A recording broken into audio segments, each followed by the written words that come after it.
Hello friend, welcome back to another video. আজকে আমি তোমাদেরকে দেখাবো তোমরা কীভাবে তোমরা আসানসোল বারাকর রেঞ্জের মধ্যে আছো তোমরা বিএসএনএল রেডি সিম নেবে। তাই এই ভিডিওটা কিন্তু কমপ্লিট দেখো, ভালো লাগলে অবশ্যই ভিডিওটাকে লাইক করো এবং আমার চ্যানেলটাকে সাবস্ক্রাইব করে রাখো। আচ্ছা, যখন যাবেন তখন কিন্তু একটা অল্টারনেট ফোন নিয়ে যাবেন, কারণ ওই ফোনে কথা পড়ছে। তো বন্ধুরা, জাস্ট এই 10-15 মিনিটের মধ্যেই আমি পেয়ে গেলাম বিএসএনএল নতুন সিম। আর তোমরা দেখতে পাচ্ছ এটা কিন্তু গো রেডি 5G। তো জাস্ট 15 মিনিটের মধ্যে আমি এসেছিলাম বড়া করে। তো কেমন করে করলাম, এই 5G সিমটা কী করে পেলাম, কতদিন অ্যাক্টিভেট করতে টাইম লাগবে, সব কিছু কিন্তু দেওয়া আছে আমার এই ব্লগে। তাই ভিডিওটা অবশ্যই পুরোটা দেখো। ভালো লাগলে লাইক, শেয়ার অ্যান্ড আমার চ্যানেলটাকে সাবস্ক্রাইব করে নিও। অ্যাক্টিভেট 3 দিনের মধ্যে হয়ে যাবে। জাস্ট যে এক্সিস্টিং ফোন নাম্বার তোমাদের সুইচ অফ হবে, আর অফ হলে তোমরা জাস্ট নতুন সিমটাকে তোমরা ডায়াল জাস্ট ইনসার্ট করে নেবে। কোনো কল কিছু করতে হবে না, অটোমেটিক এটা ভেরিফাই হয়ে গিয়ে স্টার্ট হয়ে যাবে।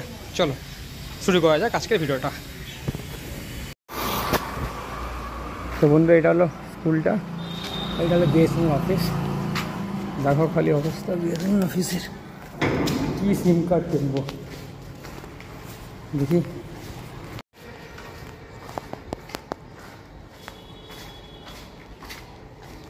তো আমি দেখছি। তো বন্ধুরা, নামাজপুরে এক্সচেঞ্জে এখানে তো পাওয়া গেল না। তো আমি এবার যাচ্ছি কুলটি বরাকর। দেখি বরাকর এক্সচেঞ্জটাতে কী বলছে এখন। তো বরাকর স্টেশনটা পেরিয়েই জাস্ট এটা হলো বিএসএনএল এক্সচেঞ্জ অফিস।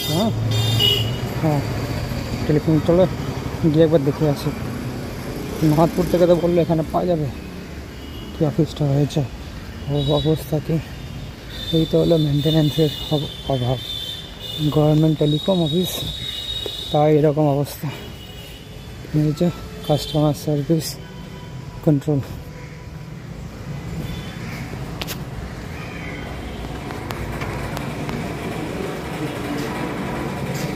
বিএসএনএল সিম পাওয়া যাবে এখন, পোর্ট করেছি।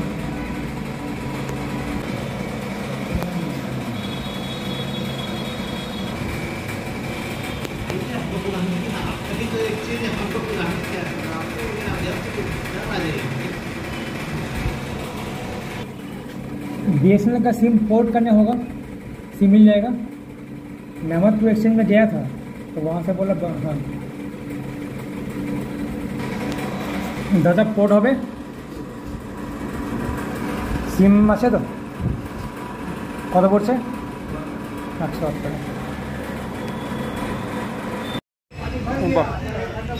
Hardly it take just 15 minutes. মানে প্রথমে ডকুমেন্ট নেওয়া হলো আধার কার্ডটা। এবার আধার কার্ডটা নিয়ে জাস্ট ওরা ওখান থেকে আধার কার্ডের নাম্বারগুলোকে ম্যাচ করে নিল। এবার নাম্বার ওখান থেকে ম্যাচ করে নেওয়ার পর জাস্ট আমার ফোনে আরেকটা, আচ্ছা যখন যাবেন তখন কিন্তু একটা অল্টারনেট ফোন নিয়ে যাবেন, কারণ ওই ফোনে কিন্তু একটা মেসেজ ঢুকবে। তো সেই মেসেজটা আপনাদেরকে ওখানে ভেরিফাই করতে হবে। এবার আধার কার্ড দেওয়ার পরে আমাকে ওরা জাস্ট আধার কার্ডটা দিলাম, দেন আমার ফোন নিল। ফোনের মধ্যে কোড ছিল, ওরা আমাকে একটা অল্টারনেট নাম্বার চাইলো। সেই অল্টারনেট নাম্বারটা ওরা ওখানে দেওয়ার সময় দিল। তারপর একটা মেসেজ এলো, সেই মেসেজটা আমি ওকে বললাম, দে ব্যাস একটা ফটো তুললো আমার ওদের ফোনে, যে লগ ইন করতে হয় অনলাইন থেকে, একটা ফটো তুললো। তারপর ওরা আমার যেটা আধার কার্ড ছিল বোথ সাইড ওরা ফটো তুলে স্ক্যান করে আপলোড করলো। That's all. ব্যাস তারপরে জাস্ট 5 মিনিটের একটা কাজ ছিল, ওরা ওখানে আপলোড করে আমাকে নতুন সিম দিয়ে দিল। সো ইজি, জাস্ট 15 মিনিটের মধ্যে পুরো প্রসেসটা কমপ্লিট। আর আমি ফাইনালি পেয়ে গেছি